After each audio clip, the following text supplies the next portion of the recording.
टिपू सुलतानला नायक मानणाऱ्या पाकिस्तानशी क्रिकेट कशाला खेळता? भारत पाकिस्तान सामन्याचे पैसे दहशतवादी हल्ल्यांसाठी वापरले जातात. भाजपनं सामन्याचा धिक्कार केला पाहिजे. संजय राऊतांचा फडणवीसांवर निशाणा. हर्षवर्धन सपकाळ यांना महाराष्ट्रात राहण्याचा अधिकार नाही. सपकाळांनी राजीनामा द्यावा.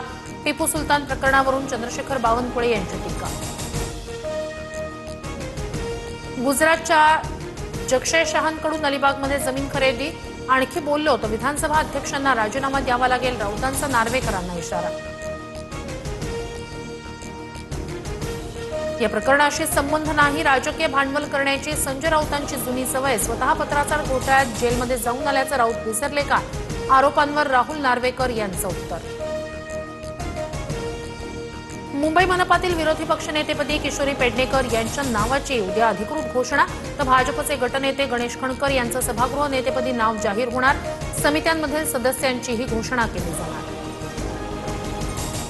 सातारा जिल्हा परिषदेत सत्ता स्थापनेवरून सस्पेन्स कायम. अध्यक्ष भाजपचाच होणार. जयकुमार गोरेंचा दावा. तर शिवसेना राष्ट्रवादी एकत्र. प्लॅन बीची गरज नाही. शंभूराज देसाईंची ठाम भूमिका. पंकजा मुंडेंच्या कार्यकर्त्यांकडून जीव मारण्याची धमकी. पंकजा मुंडेंवर व्हिडिओ करू नका असं सांगितलं. करुणा मुंडेंचा आरोप.